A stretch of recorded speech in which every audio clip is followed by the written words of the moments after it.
The Secrets of Star Wars is brought to you by the Star Quest Production Network and is made possible by our many generous patrons. If you'd like to support the podcast, please visit sqpn.com/give. Hi, this is Ashley Eckstein, the voice of Ahsoka Tano from Star Wars, and you're listening to the Secrets of Star Wars podcast.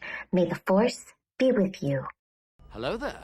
It's a power that Jedi have that lets them control people and make things float. Impressive. Every word in that sentence was wrong. Help me, Obi-Wan Kenobi. You're my only hope. This station is now the ultimate power in the universe.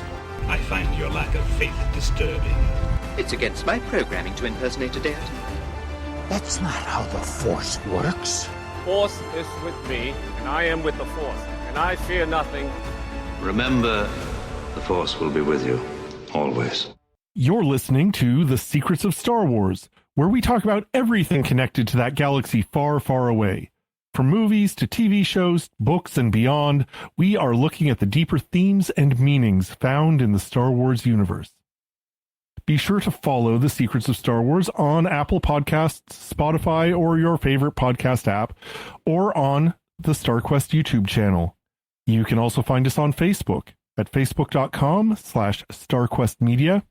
We're also on X, where we are at SQPN, and we're on Instagram, where we are at StarQuest Network.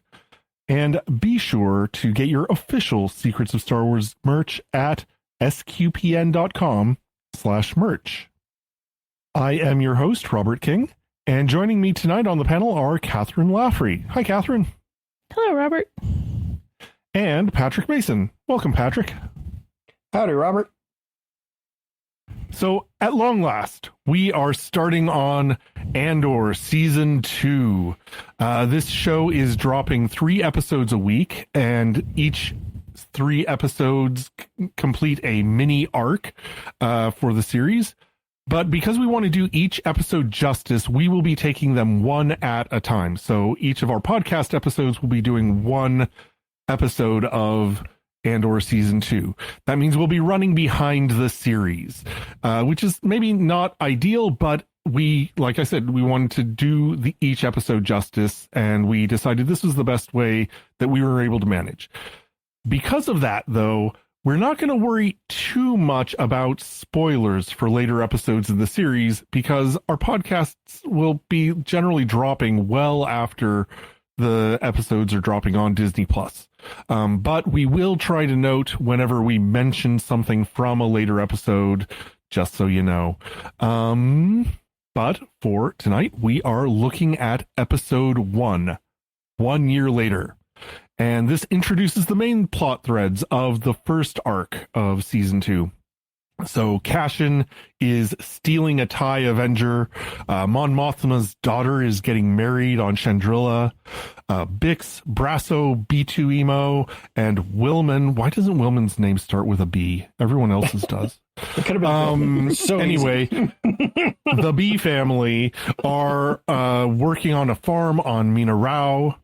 And our friend from Rogue One, Krennic, is planning a black op targeting Gorman Calkite and involving Dedra Miro in a key role.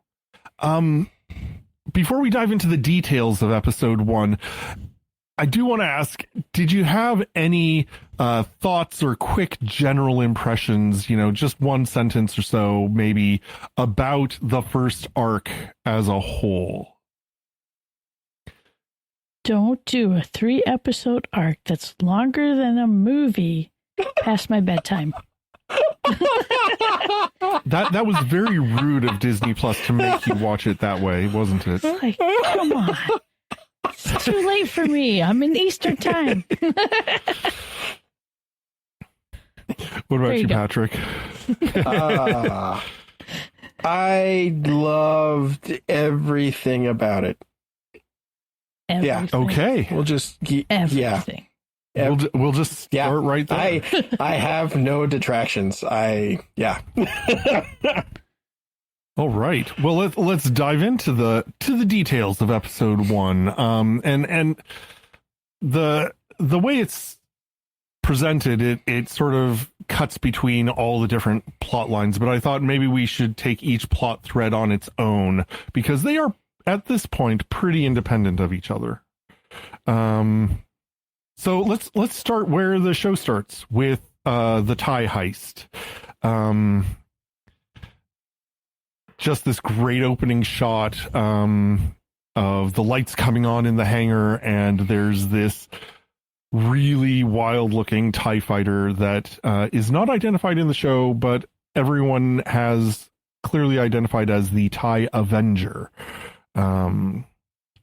What do you think about Andor's adventure with stealing a TIE fighter?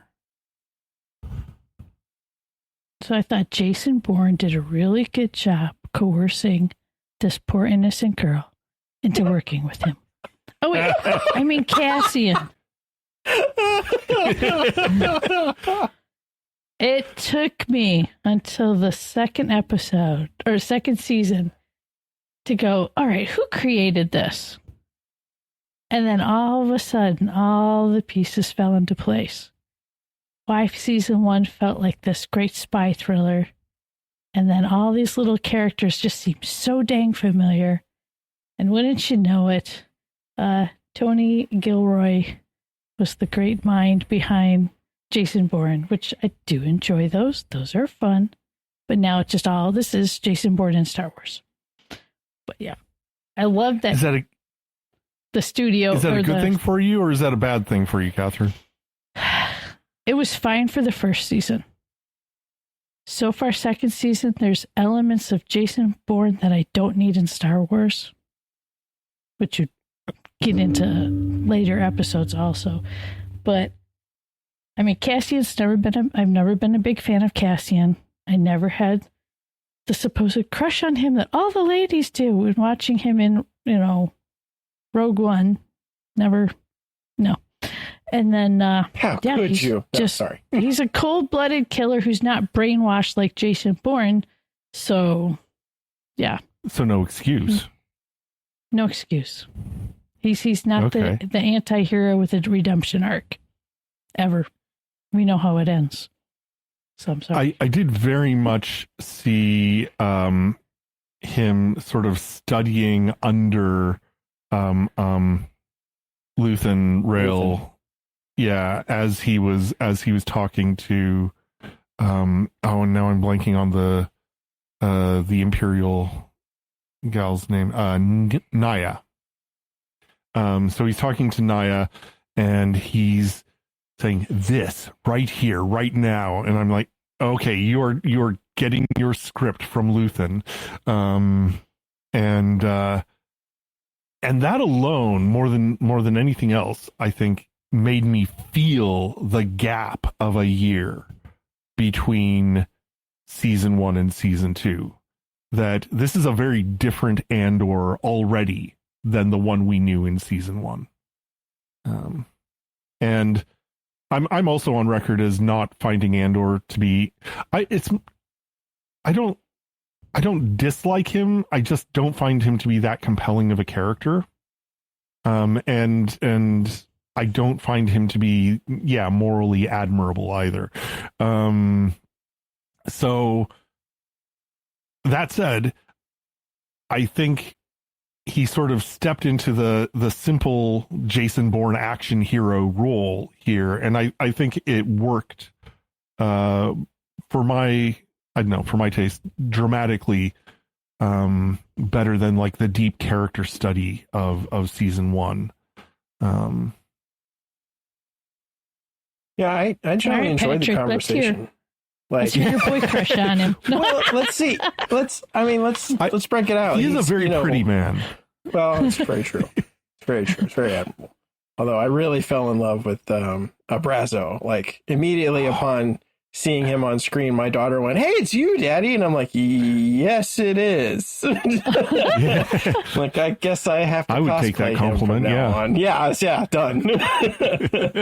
Yeah, I'm about 6'2", same kind of build. He's got the gray hair in his beard, but Andor, the opening scene with him, the opening scene with the Imperial, who's you know, an embedded rebel at this point. I like that because it was very much a callback to the speech he gave Kino when he's trying to pep talk Kino into talking over the loudspeaker at the prison to get everybody to leave. And so he realizes he has to give the pep talks. And so I think that speaks a lot to, it's a year later. Like, he's a very different person because it's not something he has to sort of put on or try to do. He just flows into it very easily and very casually. And I do think you're right. I think it's a study under Luthen. I think he's trained effectively as a spy, and he's a high level, you know, by the time we see him in Rogue One, he's a high-ranking intelligence officer, which means he's done all of the spy work, this kind of thing included.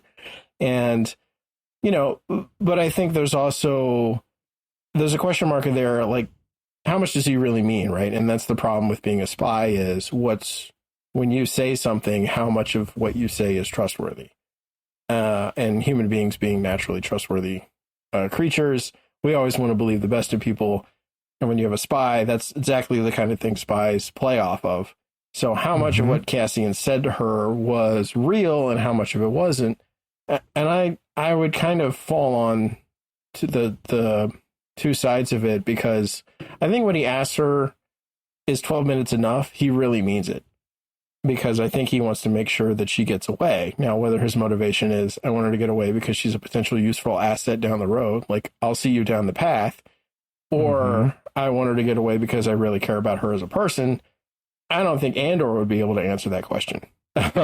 Because I think his probably motivations in life are fully and completely tied to the success of the rebellion.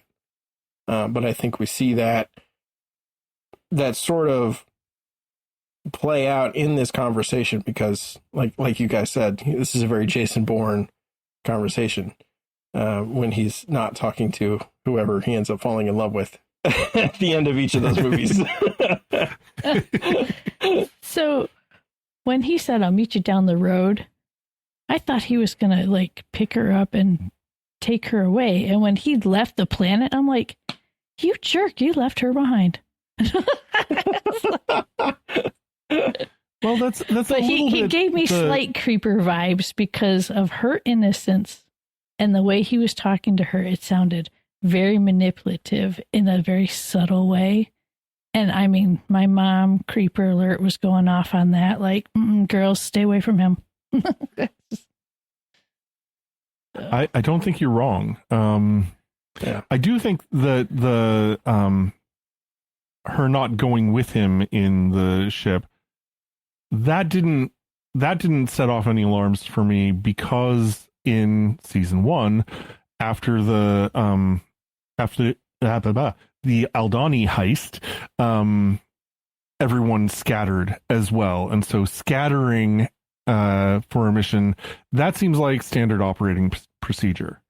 But I will agree. My creeper radar, my distrust vibes were very high, and I got the sense that Andor has become the kind of person who will turn on sincerity and turn it right back off again when he needs to do so.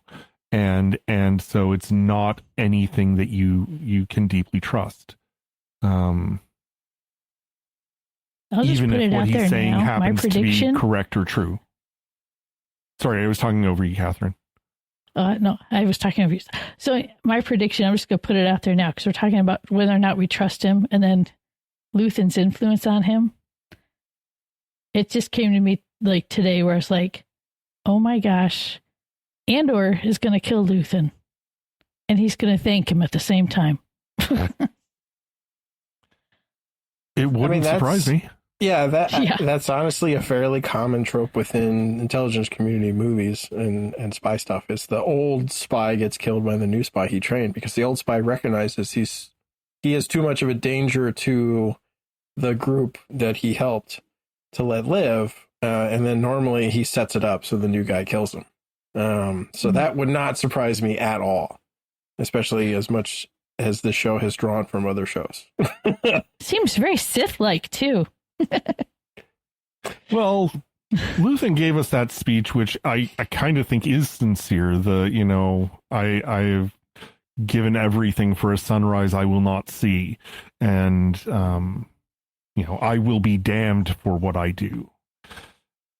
And I think he's right. and he's kind of setting Andor up for the same path. And I mean, this is what Rogue One was kind of about, and what we've seen already from season 1. The rebellion is not it's not a pillar of moral purity. It's very much a mixed group of freedom fighters who are there for various reasons. Not all of them are good reasons, and not all of them work well together. Which kind of brings us, well, I don't know, maybe before we get to meeting the other rebels, I just want to say for a moment how weirdly reminiscent of the Rebels animated series, the whole sequence of him escaping in the fighter was for me. His like the screwball comedy, or the comedy of him not being able to control the fighter at first, and figuring everything out on the fly, and I don't know. I know I'd have to you're say also Zeb. Rebels fans. Zeb and Zeb and Ezra did a much better job stealing their TIE fighter and other equipment than Andor did. I mean, just as comical and out of control. But I was like going, oh, come on, dude, you can do better than this, right? I mean, he claimed he could be a good pilot when they were doing the Aldhani heist, right? So yeah. I was kind of disappointed with the. It was funny when he revs it up and backs into the wall, but come on.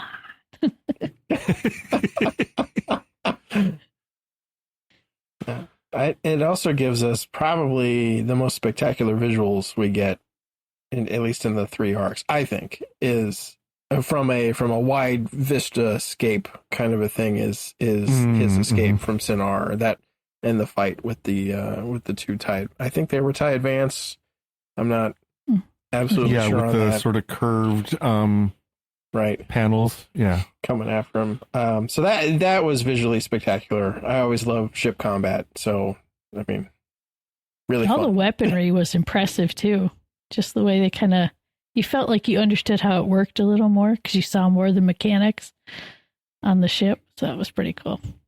And that, what was that green thing underneath, that little thing that blasts the holes through the door? Wikipedia calls it a disruptor cannon. Yeah, that was pretty impressive. I liked it. Yeah.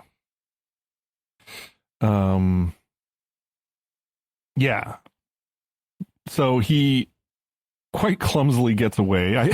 It amused me later in the episode when they say, we know Andor got away clean.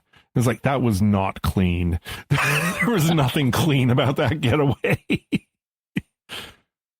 Very dirty getaway. Yeah. But then he is supposed to meet Porco on another planet, and he does not. It's a nice way to put it. Poor Porco. Yeah. We hardly knew ye. Like didn't know ye at all. Yeah. Right. So you were gone before we got there. But yeah, it looks like it may have even been the same ship that Andor had used to escape Ferrix. Or had not Andor, but that Andor had put his family in, his found family in to escape Ferrix.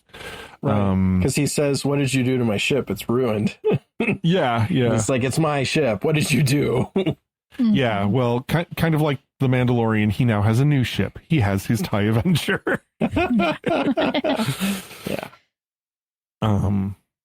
But yeah, what did you think of the little group of rebels that we meet there? Can we really call them rebels? I mean, they look just like a bunch of backwater psychopaths that are trying to, prove how tough they are. I don't know. I was kind of disappointed in that whole group to begin with. It just, quite honestly, the whole take on the Rebel Alliance, which I feel like should be a little more well-formed at this point in time, just seemed, I don't know, like such a big mess. And the fact that it was like, oh, they're not all morally or whatever you said, Robert, But before watching this, you had the Rebels cartoon where Darth Vader, Agent Callus, a couple of the generals all say that the best way to trap any of the rebels is to put someone else in danger because they're going to come to the rescue. That they're always out to help people. And they say it over and over again. We're here to help people. We're here, they're taking food to people that had a blockade and all this other stuff. So then all of this happens and everybody's a bunch of, backwater clowns just shooting off whatever weapon they have, or they're corrupt politicians or psycho spies like Luthen and Cassian's and that whole gang. So it's like, where's all the good people? Where's the good? Where are the good guys? Yeah. No, that's I hadn't thought of that. But yeah, you're right. Rebels, the series really kind of leans on the nobility and the moral rightness of the rebel cause, even when it occasionally asks some morally complex questions and whereas Andor is kind of flipping that script. Yeah, it to me it seems very much like if you were to take a look at things from what would a rebellion look like in a secularized sense, because what we have, and I think what we have on display with the whole Mon Mothma line is this very ritualistic, however many centuries, one of the pieces that gets brought in is 25,000 years old from a temple. But it's devoid of deity. It's devoid of unifying force. It's devoid of the force, right? There's nothing behind it. It's just ritual. And it's sort of this secularizing effect. And we see that within this side of the rebellion, right? Like you see Saul Guerrera. Like, for instance, we get a little bit of him in season 1. We get some of him from the Clone Wars. He is like way out there, right? And he's sort of this rebellion, but I don't trust anybody, and I barely even trust my own people, but I also love my own people.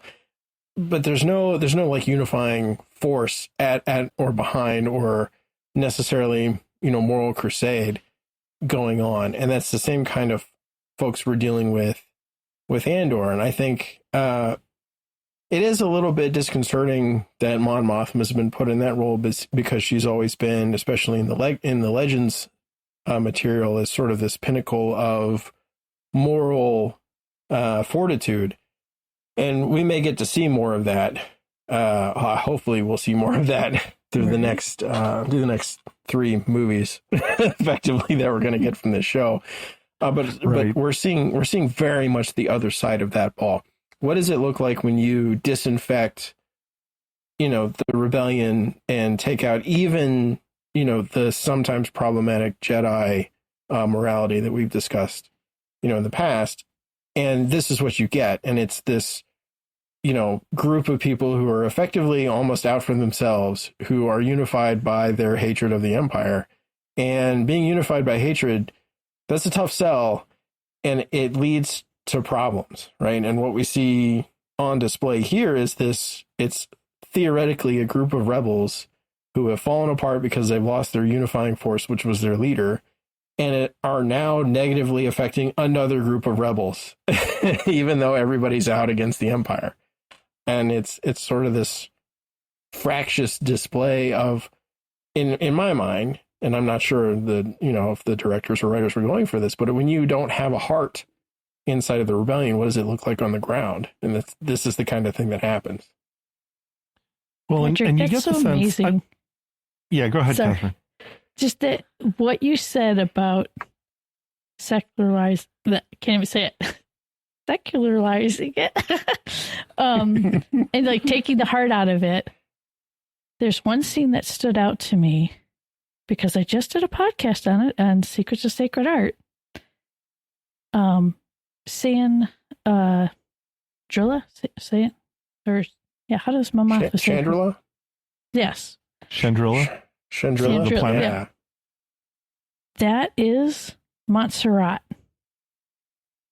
in Spain. Yeah. And it is a very holy site. And when I went on a tour there, it was amazing how they tried to, in a sense, remove the Force, remove the religion from an incredibly religious site. Mm-hmm. And to see it used now in Star Wars where they're taking the religion, taking the Force out of it, it kind of felt weird to me. I was a little irritated. I'm like, you used one of the most holy sites I've been to and turned it down into this, rich rage of a wedding ceremony, I guess. It was just weird. Mm-hmm. So, interesting visual tie-in with what Patrick just said. So,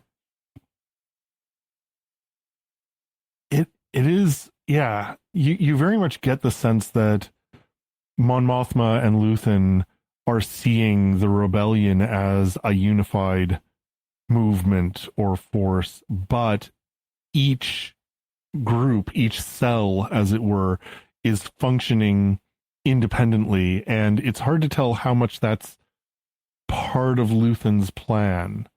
I mean, the conceit of Rogue One as a movie is that this, that the plot to steal the Death Star plans is the event that finally draws all the disparate parts of the rebellion together into one unified force. And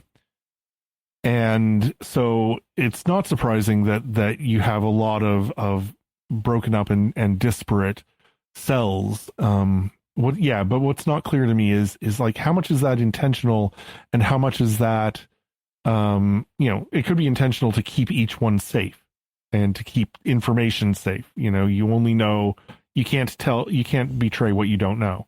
But on the other hand, it leads to exactly the sort of misunderstandings that if you lose the one key person, then you have all of these comically inept foot soldiers who are scrabbling for dominance.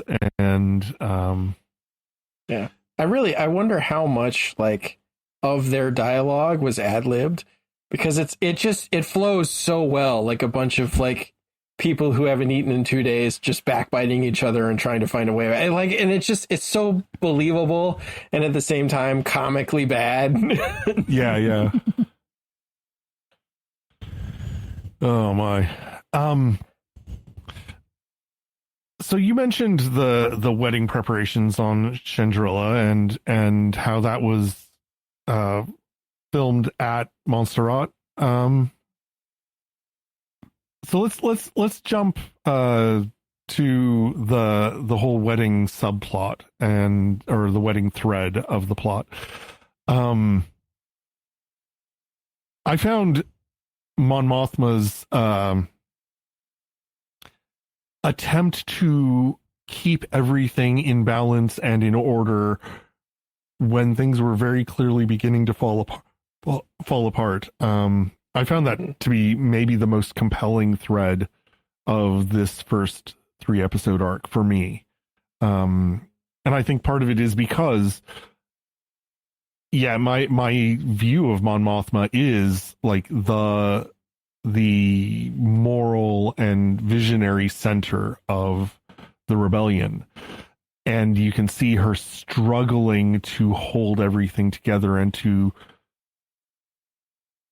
hold to her values without betraying what she believes is right. You saw this struggle in season 1. It's kind of coming back to bite her now in season 2. Go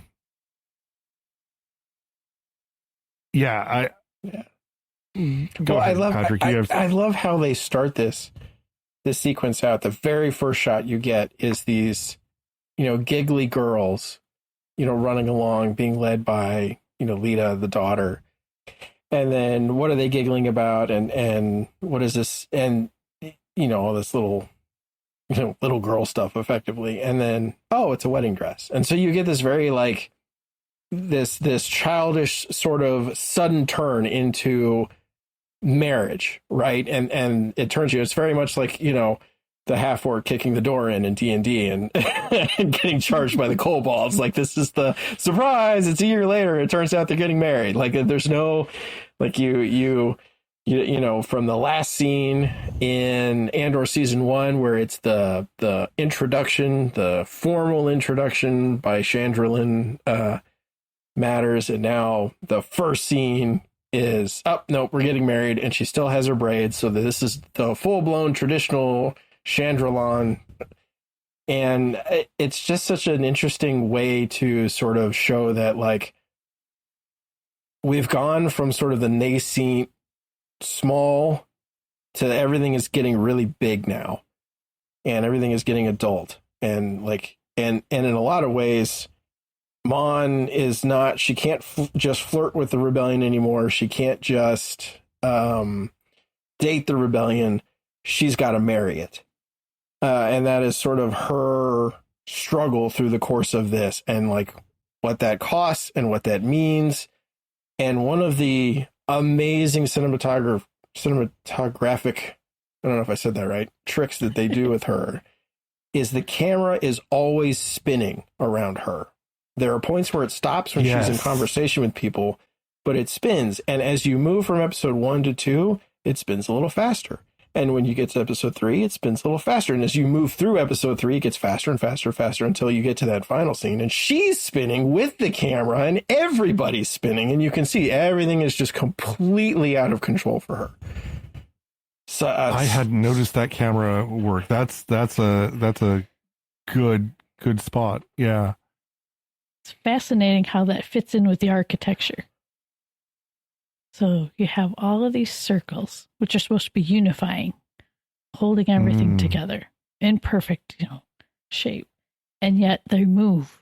It has a lot of movement to it, especially with the spinning camera. You feel like all these circles and stuff. But it was interesting for me to look at the architecture closely and take a look what elements are happening here. So it kind of was, I'm getting like this Gothic, Hobbit, Japanese with a hint of Gaudi vibe from all of this. So it really was playing off of the location setting of being on Montserrat. But yeah, just the way that they had these open circles and arches where and again, it's complete but incomplete.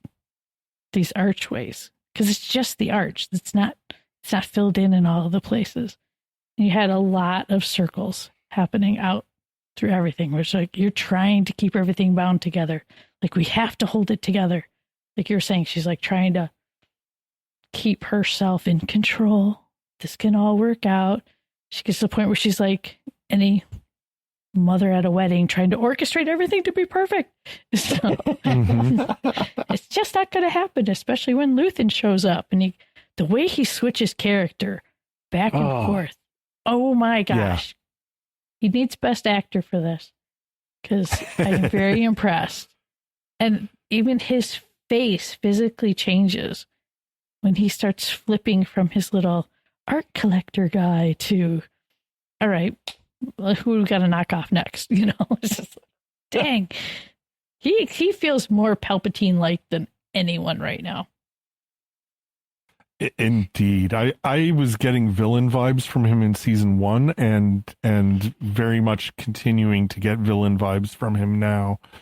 I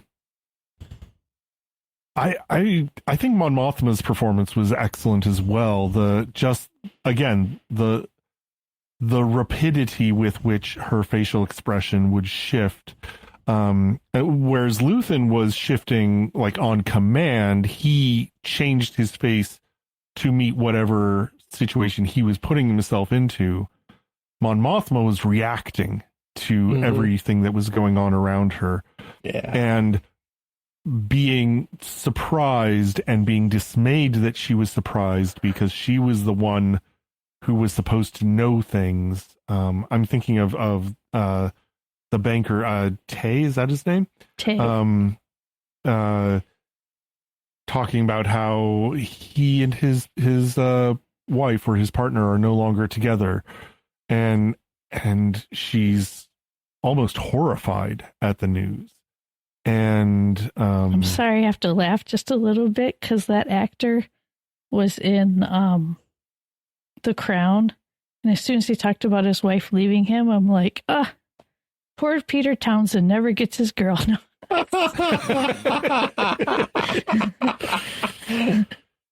Well, yeah, poor guy. Yeah. At least in Andor, he seems like the type who would treat his girl as his and as a prize that he deserves for, so I'm not sure I think my sympathies may lie with her in this case. But back to Mon Mothma, she, the way she was processing the information, and it showed on her face, and it showed how she was trying to control her face so as not to show how much she is feeling, I just was astounded by her performance. Which is amazing because one of the first lines of dialogue that's said to her when we see her is, "Oh, you lie so effortlessly," and that's said by the older Chandrilan woman. It's just this, "Oh, you look more gorgeous every season," and she's like, "Oh, you lie so effortlessly," and it's just this. You get this like a feeling like she is being wrapped into the rebellion, and she in the same way that she was wrapped into the marriage, and she doesn't want to. Not in this way, not in how it's going, right. Which is why I'm kind of hopeful for the next set of movies, of arcs. Of episodes. So wait, question. Right now, do you guys feel like Mon Mothma is not part of the rebellion right now? What I'm getting is she is the means by which one of the major means by which the rebellion is being funded. She is providing. She's raising money, she's channeling money, she's laundering money, if you will, and she's speaking up in the Senate, but in such a way as to seem less effective about her cause than she actually is. That's the impression I have. It's funny because I feel like the cut episode from the prequels is what's allowing, unfortunately, people to change the character of Mon Mothma. Because what cut episode from the prequels? A cut scene, sorry. In the prequels, you have Mon Mothma, Padme, and Bail Organa and a couple others all secretly meeting because they know that this is going wrong. And it's like, that was, for me, that scene, when I finally got to see it, was like, that's the start of the rebellion. And now I feel like, oh, we're backtracking, starting over, and we're throwing in all this other stuff. And I'm like, wait, these people were working together to begin with. Not only that, but Bail was the one who brings Ahsoka in to be part of the rebellion right from Padme's funeral. So it's like, why are we starting over again? The rebellion is always underlining, growing slowly, waiting for their opportunity. And now I feel like it's like everybody's waiting for Mon Mothma to join the rebellion. She's already there. She's one of the leaders. I don't like how, Luthen's an interesting character. I think he's great, but I feel like they totally undermined the character of Mon Mothma in this. I'm not sure I see it as undermining Mon Mothma's character, but it does sort of raise the question of the timeline. This is 4 BBY, so 4 years before A New Hope. And A New Hope is 19 years after Revenge of the Sith, because you need time for Luke and Leia to grow up from newborns to, 20-year-olds, 19-year-olds. Yeah. And it does seem like that's an awfully long time for the Death Star to get built, for the rebellion to still be as scattered as it currently is. It feels like the events of Andor, and for that matter, Rebels, follow pretty nicely upon Revenge of the Sith, but that just kind of leaves this gap of a decade and a half where everybody was kind of ineffective. So I'm not sure it undermines the character so much as it undermines the timeline, in my mind, at least. What did you think about the way Tay was trying to approach Mon Mothma, and in the second and third episode, we see that this becomes a very serious matter for her consideration. But what did you think about the way that he sort of downplayed and yet insisted on getting time to discuss his troubles with her? I don't know. Tay confused me. I felt like he felt very different from the first season. I don't know if that was just supposed to be because of his breakup with his wife or what, but he just felt odd to me. What was the difference that most jumped out at you? It felt like his relationship in being part of the rebellion kind of like flip-flop, like he wasn't quite sure what was really going on, where in the first season I felt like he was more into it in like a real working way, not just funneling funds and hoping to make a buck off of it. His politics might prove too extreme for Mon Mothma. Yeah. I think he presents a fairly good picture of the man who loses everything because of his involvement, right? So I'm going to dabble in this rebellion thing, and unlike Mon, actually that's not true at all, because she's about to lose her daughter effectively. But he loses his wife and likely a large percentage of his fortune. The way he put it, a lot of things soured because of the rebellion. So likely a large percentage of his fortune went south after the intolerable acts, or whatever they were, the security acts that happened after Aldhani and Ferrix, more than likely, right? You have a sudden planet in full blown open rebellion. What happens? What sort of things does the Empire come down with at that point? So you get this feeling from him that he's effectively lost everything. And whether or not, like, you were to pull out a sheet and say, no, you're still ultra rich, you haven't. In his mind, he has lost everything. And it's because of the rebellion.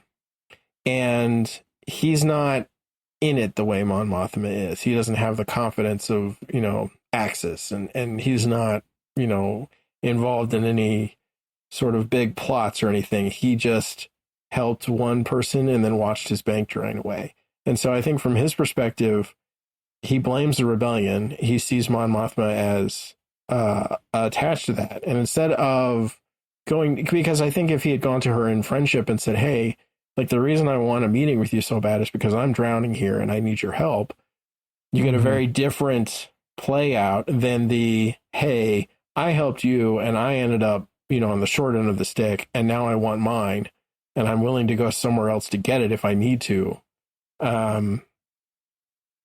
It's an interesting way to do that character. I wonder if that was the plan for him from the beginning, is to use him in this way, the way he ends up getting used later in the next 2 episodes, or if that was just something was, oh, this is convenient and we're going to use him to do that.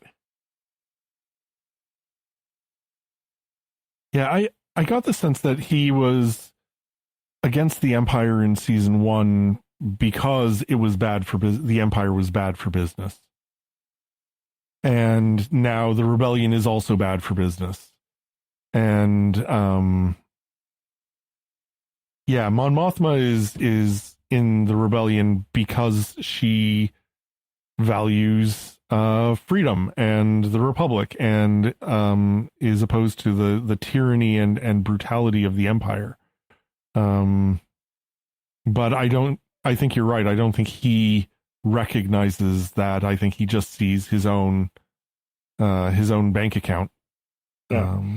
It reminds me a lot of there's a couple of folks that we see in The Mandalorian season 3 who meet with the former, Imperial engineer, genetic engineer, and they talk about, Empire, Old Republic, New Republic, we don't really care so much who's in charge as long as the, parties keep going or whatever. And yes, that's kind of, I think, where Tay fits.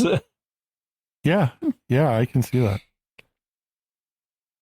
Well, speaking of the brutality of the Empire, let's talk about what is it, Mina Rao, where the Found family have settled and are working on the farm and are repairing farm equipment. But we start with Bix's sort of post-traumatic dream. So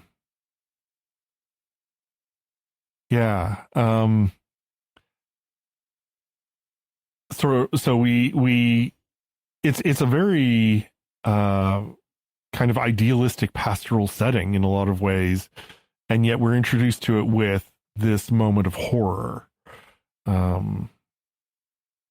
And it soon becomes clear that this horror is not unwarranted. What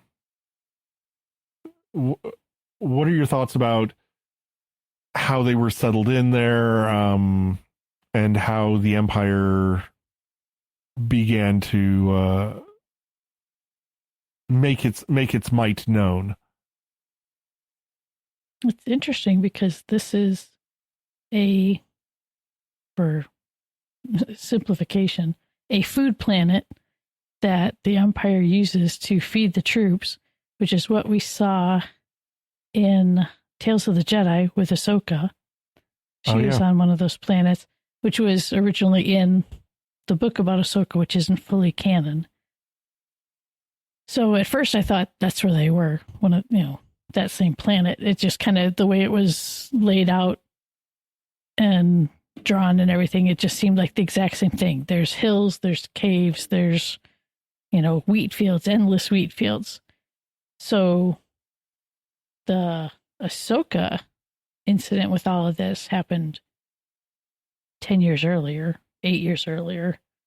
So to me, seeing this wheat field planet, I was like, well, they're not in a safe place. That's a planet that's already controlled by the Empire, where the people are half starving to feed the troops. So it was like, okay, not a safe place to be, but we had to put them somewhere. I was hoping you didn't need the dream to tell you that. No, the dream freaked me out, of course, past my bedtime. No. But for her, I just once again, how dare you, Disney Plus? I know, don't terrorize me. Don't give me bad dreams. Yeah. But just seeing that she's still in that hell mentally from the torturing. Mm-hmm. You know, it was nice to see her in an idyllic situation and just fixing a sprinkler system. But, you know, to know that she's having these horrid dreams is just, yeah, you kind of wonder what life is like for her. And we find out later there's other issues I would rather discuss when we go deep dive into episode 3. Indeed. Yeah. I think all of the opening scenes for all of the threads tell us what's going to happen. And so it's a very prescient dream, right? Because this is exactly what's going to happen, like over the course of the next 3 episodes. Essentially, yeah. And the fact that she gets woken up and calmed by Brasso is sort of an extra twist later. I do love the setting. So I was sitting there watching it, and she takes apart that thing, and the grease comes out of it, and they're all like, "Ugh, yuck!" And my dad starts laughing, and he's like, "That could be a scene from like 1825 on a farm with a windmill." And I looked at him and said, "Yeah, we took a valve apart yesterday and had to pull all the grease and guts out of it to get the things to turn again." So like, it's this wonderful display of like Star Wars is a lived-in galaxy. Like, it's not the super ultra clean, even though like a lot of the shots in Imperial settings are like ultra clean with white stuff and everything. Like, this really is, dirty hands, actual lived in, blue milk kind of a universe. I really enjoy this setting. Yeah, exactly. Like they use speeders, which would be just 4-wheelers or 3-wheelers, if you're back in the 80s before they got outlawed. But it's a farm setting, and you could take those people and you could move them backwards or forwards in time, and they would basically be the same people, good, down to earth, the kind of people you'd want to embed yourself with if you were trying to get over massive trauma. Yeah.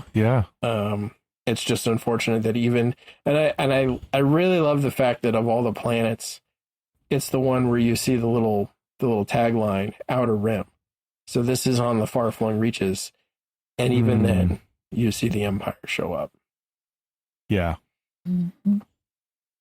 Yeah, we don't actually get a whole lot in episode 1 of this thread, but it's just enough to let you know they're doing okay, but the Empire has arrived. The long arm of the Empire is coming down upon this world now, and it's not clear whether they are particularly looking for our heroes or not. I kind of get the impression not. I think it's kind of just the brutality of the Empire stretching out and expressing itself in this, this is the next place where that is coming about. It's an extension of Ferrix, right? So we saw what happened with Ferrix over the course of season 1 as the Empire moved in, right? And now we're seeing it on this planet. Yeah. Which brings us to the last plot thread, which is almost entirely just an administrative meeting in a sort of like, I don't know, corporate retreat setting. It's just this big room in this snowy outpost, and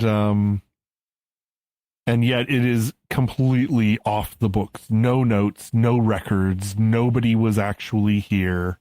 None of this is happening. None of your supervisors are cleared. Yeah. Emperor to me to you. Yep. And the first thing that went through my mind when I saw the visual of the fortress on top of the mountain and all those clouds was, no, not tech. Oh boy, yeah. Because it reminded me of the high mountain fortress they had in Bad Batch. when we lost Tech, not Tech. Oh, miss him. Krennic was back in all his mustache twirling glory. Yes, sans mustache, but very good. Very good. Gives Peter Cushing a run for his money. Indeed. Yeah.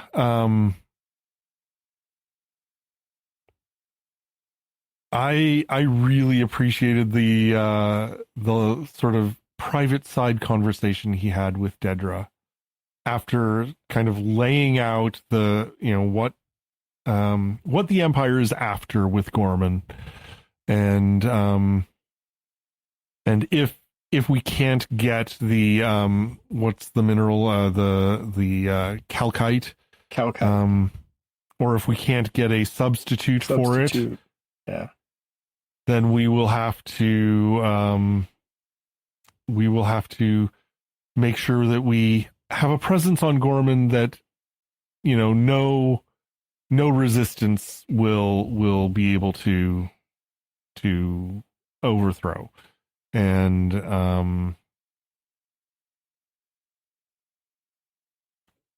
he seems to have his eye on Dedra, as, you know, someone who knows the best way and isn't going to try to sidestep the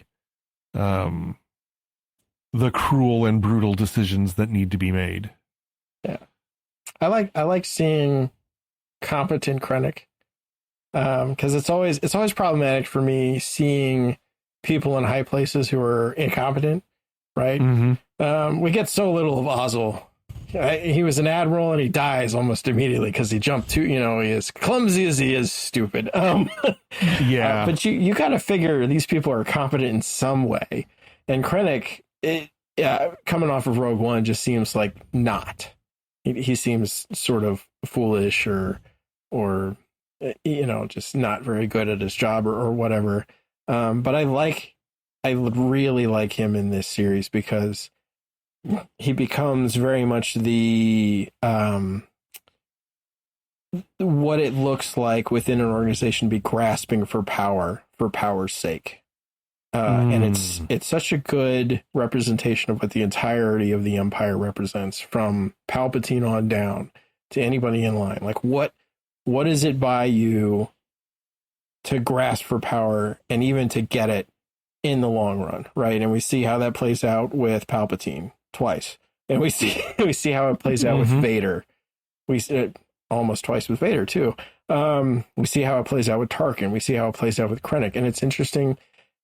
I think we're going to get a lot more of Krennic's story because of that, and I'm looking forward to it because I've always loved that theme ever since Tolkien did it with the, you know, in the end, Gollum grabs the ring and he ends up falling into the fire. You know, it's not because Frodo cast it off. It's because the lesser evil guy did the thing that screwed over the bigger evil guy. And that takes it all down. I like watching that kind of stuff play out. So I'm very happy to see Krennic back. Well, and we're seeing it play out with Dedra, whose whole motivation is to grasp for power in a way that she can hold on to it. Yeah. And she's the curious one because, number one, we don't know what happens with her, right? Right. And we don't have a movie later on where we know. And the other part is, like, she's very objective focused.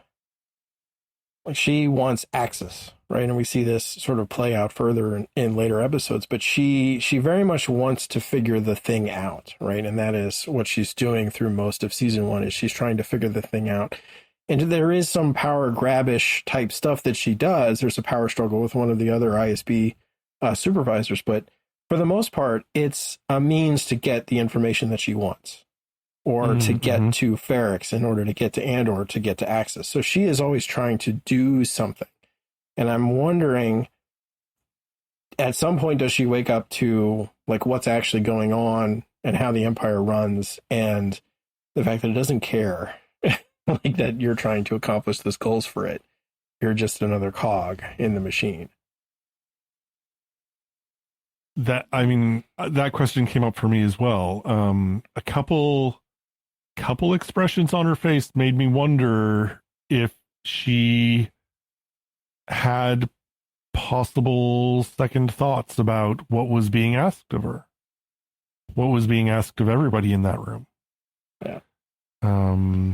And what it means that she is deciding to pursue that goal. Yeah, and she still seems shell shocked too from Ferrex. So it's like there's that apprehension in there too. It's fear, and yet trying to overcome the fear with that power and control that she wants. So I did find the media specialist interesting. Yeah. Yeah. I thought how they do were we hilarious. spin the Gorman people? That was us. That was fascinating. We did that. We made the Has anyone seen Wag the Dog? Mm-hmm. The movie Wag the Dog? That's, oh my gosh. Mm-hmm. That's exactly what my mind went to. This is the Empire wagging the dog. How can we make this into something? But the thing that threw me off was a Legends tie-in. And I don't know. Well, some of it's canonish. So we have Gorman, and they're talking about mining all of this stuff. And then they're worried, this is going to get to the point of the planet could collapse. That's been done already on Gorse. And it was when Kanan and Hera had met. There was a planet being mined. I don't remember exactly what the mineral was they were going for. But same thing. The Empire was mining it to the point of collapse. And so I was like, wait a minute, this has happened. So, and that was also a big moment in building the rebellion, because you finally get Kanan and Hera together, which moves forward the whole Rebels crew. So I just found it interesting. It's like, okay, you have George Lucas saying things are supposed to rhyme, but they shouldn't be that close. Was that in a novel based on Rebels, or was that in a? It was a novel that's like a prequel to Rebels. I forget the name of the novel. Yeah, it's when they finally meet, and you have the same kind of political craziness going on. The Empire in control, trying to harvest everything they can, and they don't care what happens to the people. And so, and Kanan and Hera are trying to help those poor people. Yeah. Well, we do know Gorman is because in an episode of Rebels, the episode where Mon Mothma appears, she makes a speech and leaves the Senate and officially sort of declares herself for the rebellion in that episode, and it's over the massacre at Gorman. So it seems like that's what maybe the whole season of Andor is leading to. And I will say, we talked about rhyming. So this scene was patterned after one of the most evil conversations that happened in the human history.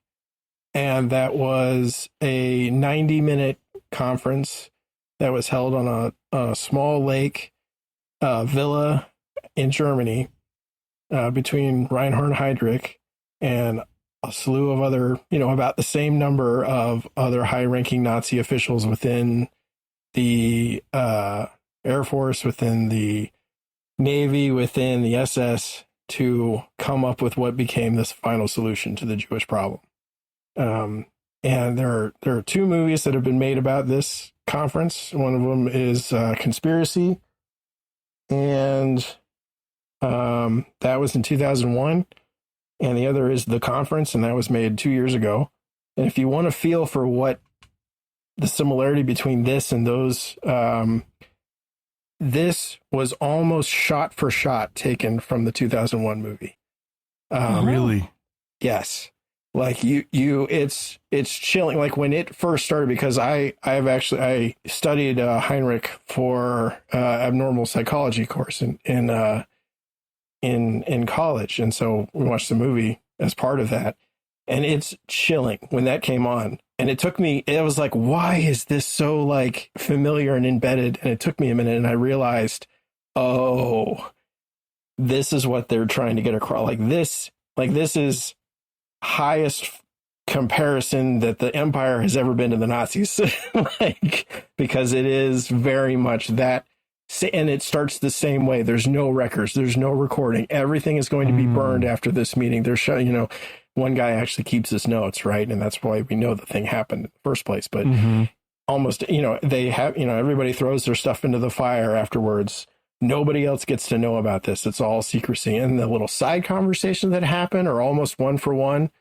Like the conversation where Dedra has with director Krennic is where the whole gas thing gets brought up.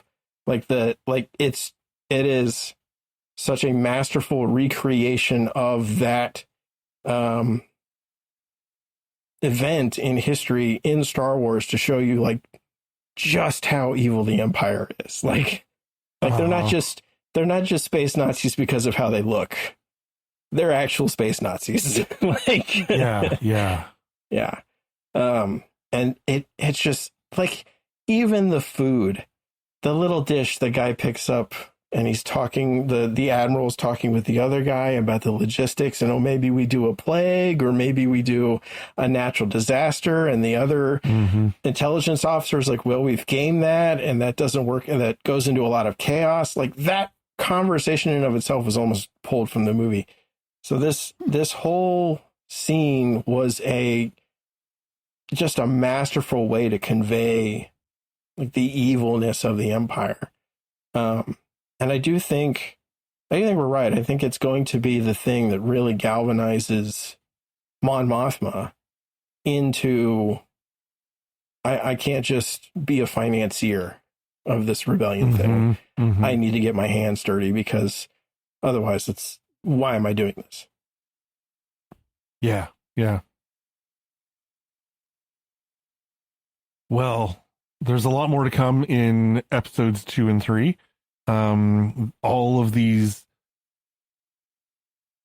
plot threads develop further, and we see the outcome of the threats and the decisions that people make. And it's going to be a thrilling ride over the next couple of weeks.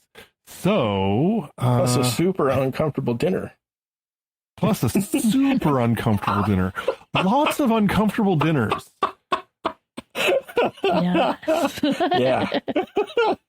If we were to sum up the main theme of Andor, it might just have to be uncomfortable meals. But yeah, there's a lot to that. All right, we need some fan out there to film cut all of that together. All the uncomfortable meals. Yeah. Oh my. But that's about the time we have for today's episode of Secrets of Star Wars, looking at episode 1 of Andor season 2. Next week, we will be looking at episode 2, Sagrona Tima. And so we'd just like to take a moment now to thank our patrons who make this show possible. We'd especially like to mention Rochelle K, Jason H, Mike P, Sean T, and Father Jacob M. Your generous donations are essential for us to create the Secrets of Star Wars, as well as the growing list of shows here at StarQuest. If any of you listeners would like to help us continue this ministry, you can join them at sqpn.com/give. And we'd also like to hear from you. We'd like to know what your thoughts are about Andor Season 1, about this episode, about the first arc in general. You're the whole reason we are yammering here to start this conversation. So drop us a line on email at starwars@sqpn.com. You can reach us on the social media pages that I mentioned at the beginning of the episode. My favorite place, though, is join our discussion on Discord. We have a StarQuest server there. It's fantastic. You can join up at sqpn.com/Discord. So, until next time, thank you, Patrick, for joining us. Oh, you're very welcome. Thanks for having me on. Yeah. And it is always great to have you, Kathryn. Thanks. It was fun to be here. Once again, I have been Robert King. Thank you all for sharing with us the secrets of Star Wars on StarQuest.